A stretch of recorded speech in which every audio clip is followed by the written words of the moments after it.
I would like to show you in this video how to deploy dragons and what are the impacts if you don't consider the base design when you're deploying the dragons.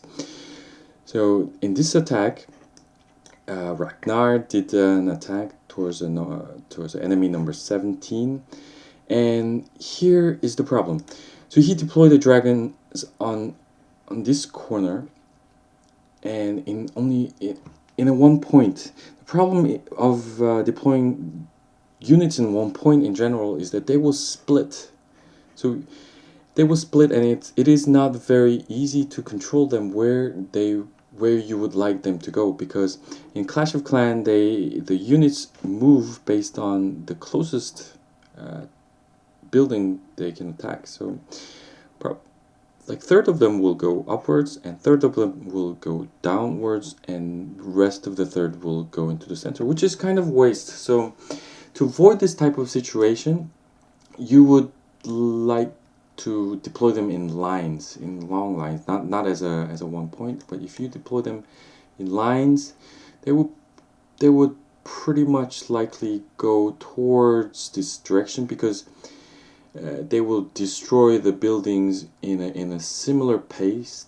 So they will just go slowly towards this direction, and that is better than having the dragons straying on the outskirt of the base. So we'll see what happens in the Ragnar's attack. And the other thing is that if you're clumped up, you take the splash damage, and that is quite a loss. I mean, yeah. So as you can see, some of the dragons went downwards, some of the dragons went to the center. You can see like 3 of them went into the center, and this air defense killed a lot of the dragons here. Okay. Alright, so this downwards air defense is facing 1, 2, 3, 4, 5, around 7 dragons, and unfortunately 5 of the dragons are just going outskirt of the base, and it's a huge waste.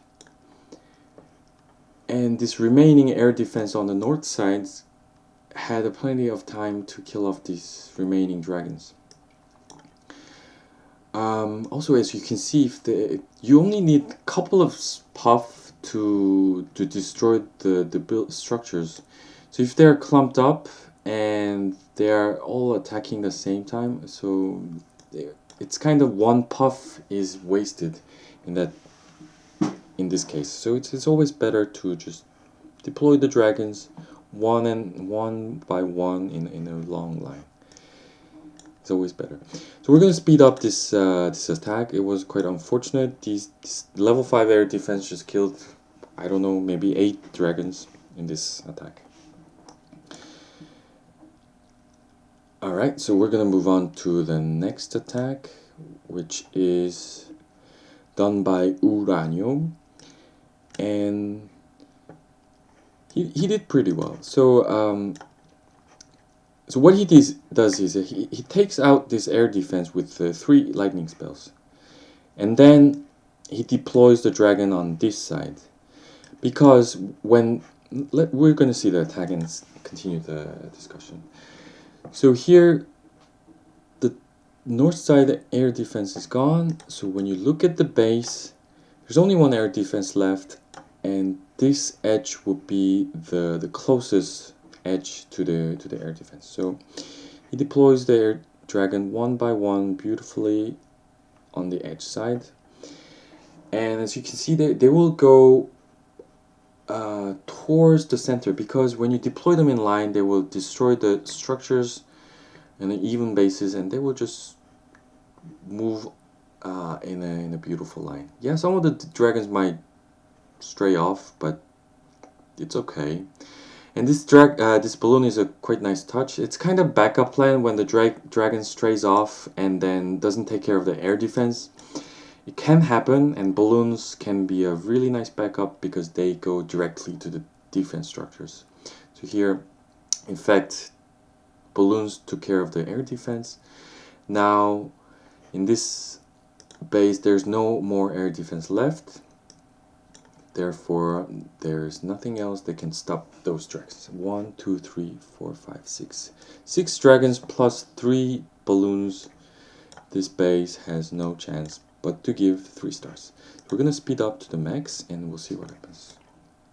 So it was a very smooth and easy attack. And one thing I want to point out is that try to locate the air defense position and try to deploy the dragons closer to the air defense, and do not deploy them in just one spot.